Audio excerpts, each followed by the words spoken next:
Alhamdulillahi Rabbil Alamin. Alhamdulillahillazi zalal khilafata hamiyatan lid-dinina wa ummati Nabiyyina Muhammadin sallallahu alaihi wasallam. Alhamdulillahillazi akramana bid-dinina wa man alaina birisali Nabiyyina Muhammadin sallallahu alaihi wasallam. Alhamdulillahillazi karama hazihil ummati bisyari'atihil kamilah wa khassa biha binubuwati nabiyyihil karimah wa ayyadaha bil khilafati rasidah ala minhajin nubuwah. Alhamdulillahillazi arsala rasulahu bil huda wa dinil haqq liyuzhirahu ala ad-dini kullih walau karihal musyrikun. Ashhadu an la ilaha illallah wahdahu la syarika lah wa ashhadu anna Muhammadan abduhu wa rasuluhu la nabiyya ba'da.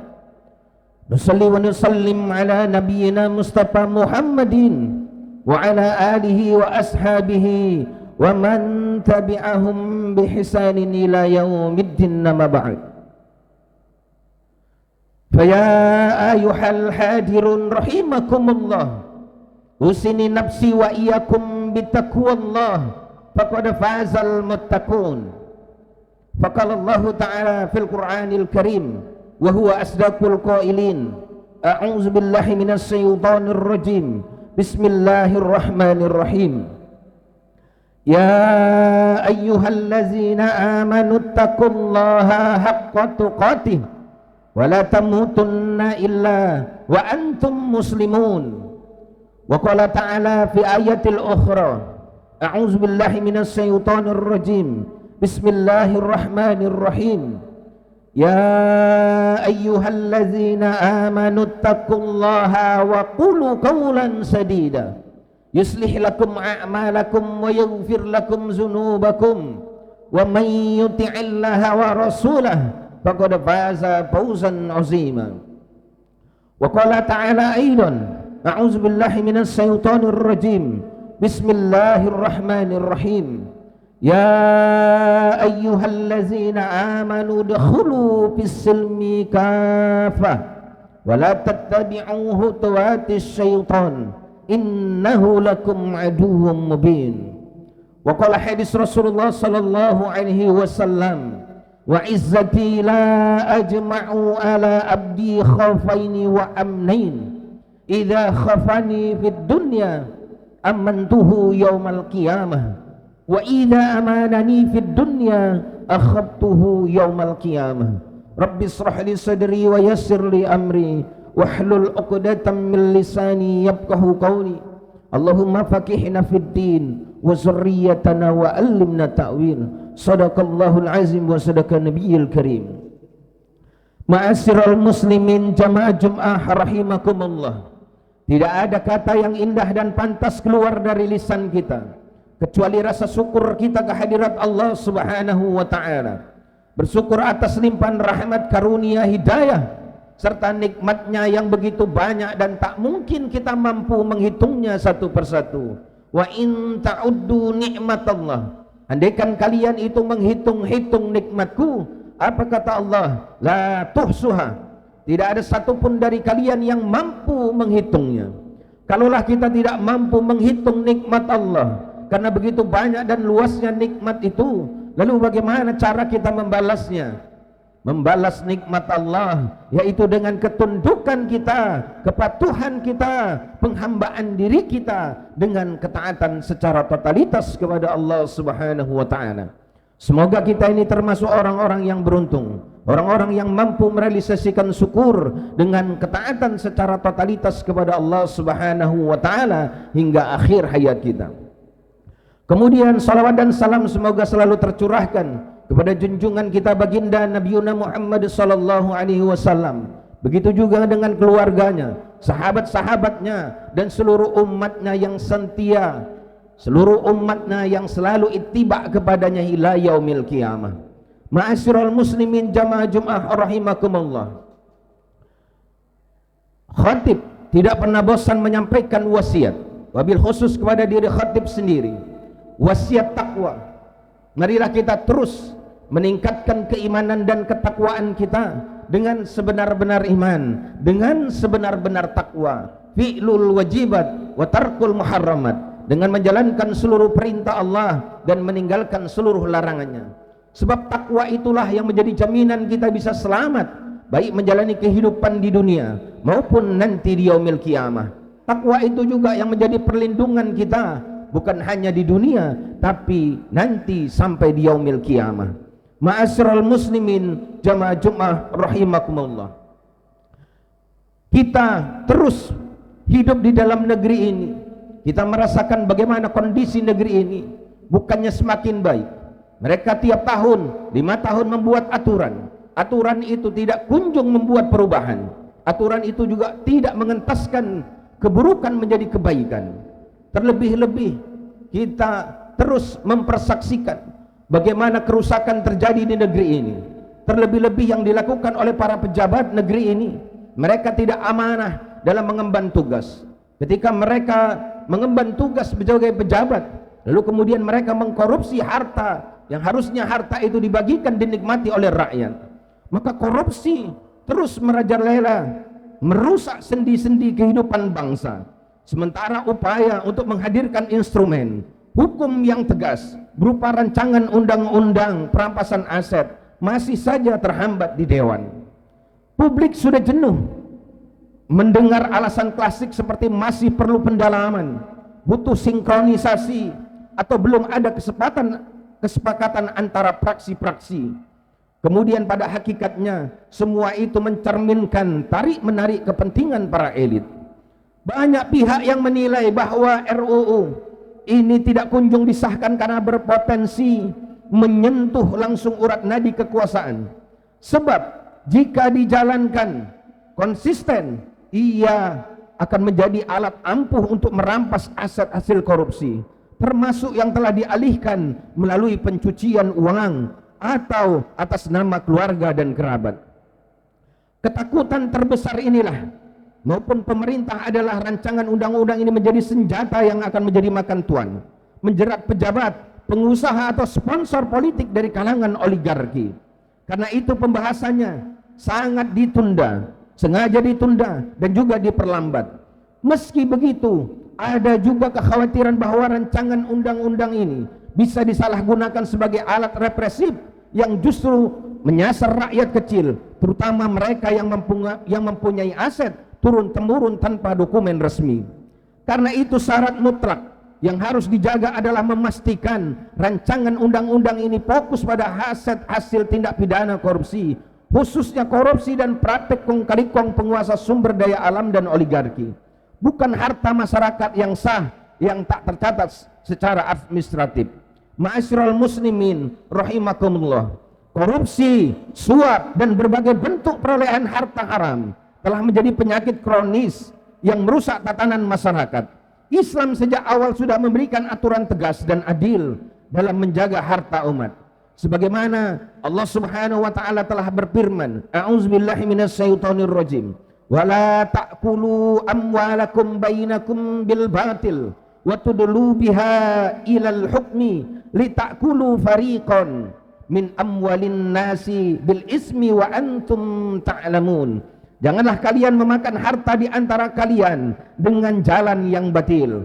Jangan pula kalian membawa urusan harta itu kepada hakim supaya kalian dapat memakan sebagian harta orang lain dengan jalan dosa padahal kalian mengetahui. Surat Al-Baqarah ayat 188.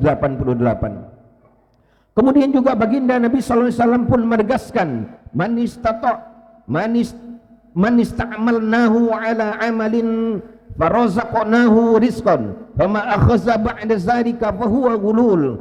Siapa saja yang kami angkat sebagai pegawai dalam suatu pekerjaan lalu kami beri dia suatu gaji, maka yang dia peroleh selain dari gaji adalah harta yang haram. Hadis riwayat Abu Dawud. Kemudian beliau juga menegaskan dalam hadisnya, la'natullahi 'alal rasi wal murtasi. Laknat Allah atas penyuap dan juga penerima suap. Hadis riwayat Ahmad dan juga Imam Abu Dawud dan Tirmizi. Dengan demikian Islam melarang segala bentuk manipulasi hukum dan pengkhianatan terhadap amanat rakyat. Karena itu harta haram wajib disita dan dikembalikan kepada pemiliknya atau dikelola negara untuk kepentingan umat. Islam juga telah menetapkan mekanisme pencegahan korupsi yang jelas. Pejabat negara digaji secara layak, harta mereka diaudit sebelum dan sesudah menjabat. Setiap tambahan harta yang tidak wajar disita, serta pejabat dipantau langsung oleh khalifah.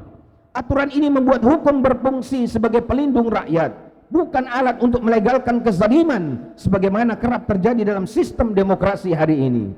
Ketegasan ini tercermin dari kepemimpinan Khalifah Umar bin Khattab radhiyallahu anhu. Beliau tidak pernah ragu menyita harta pejabat negara yang diperoleh secara tidak wajar.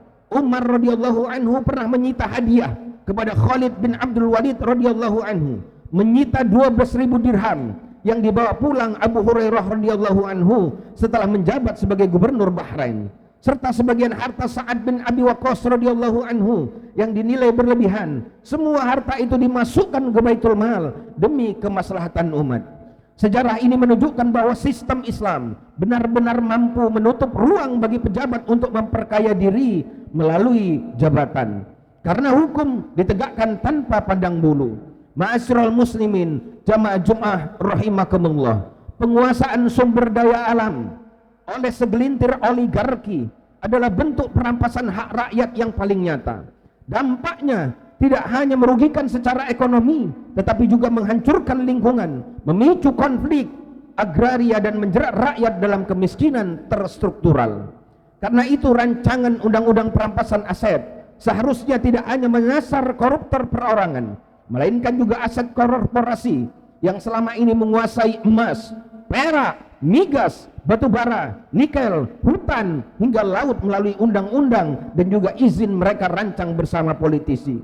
Padahal baginda Nabi SAW telah menegaskan, al-muslimuna suraka'u fi salasin fil kala'i wal ma'i wan nari. Kaum muslim itu berserikat atas 3 hal: padang gembalaan, air dan rumput, air dan api. Hadis riwayat Abu Daud dan juga Ibnu Majah. Ma'asyiral muslimin jamaah Jumat rahimakumullah, kenyataannya undang-undang minerba, undang-undang migas, undang-undang cipta kerja dan regulasi investasi justru memberi jalan lebar bagi korporasi besar untuk menguasai sumber daya alam negeri ini. Perampasan ini kerap dilakukan secara legal maupun ilegal, mulai dari suap, manipulasi, perizinan hingga penguasaan lahan rakyat secara zalim. Baginda Nabi SAW bersabda, siapa saja yang mengambil sejengkal tanah secara zalim, man akhaza sibron min ardi zulman tuwafaqahu yaumal qiyamah min sab'in ardin.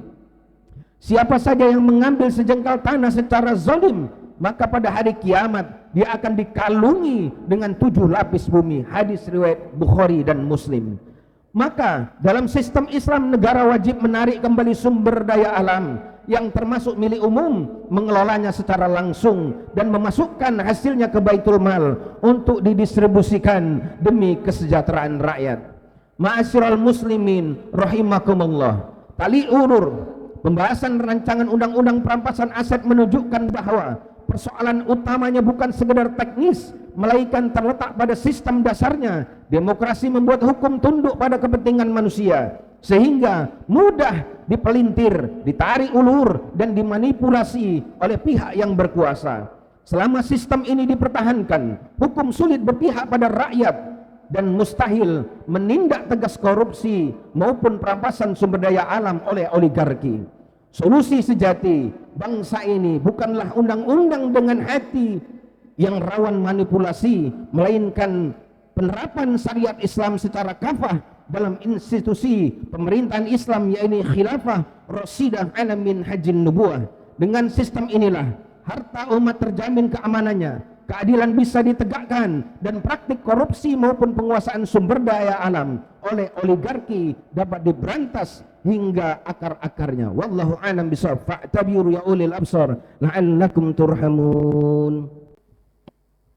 Innal hamdalillah nahmaduhu wa nasta'inuhu wa nastaghfiruh wa na'udzu billahi min shururi anfusina ومن سيئات أعمالنا من يهد الله فلا مضل له ومن يضلل فلا هادي له أشهد أن لا إله إلا الله وحده لا شريك له وأشهد أن محمدا عبده ورسوله لا نبي بعده نصلي ونسلم على نبينا مصطفى محمد وعلى آله وأصحابه ومن تبعهم بإحسان إلى يوم الدين ما بعد فيا أيها الحاضرون رحمكم الله أوصي نفسي وإياكم بتقوى الله فقد فاز المتقون فقال الله تعالى في القرآن الكريم وهو أصدق القائلين أعوذ بالله من الشيطان الرجيم بسم الله الرحمن الرحيم يا أيها الذين آمنوا اتقوا الله حق تقاته ولا تموتن إلا وأنتم مسلمون وقال تعالى في آية الأخرى أعوذ بالله من الشيطان الرجيم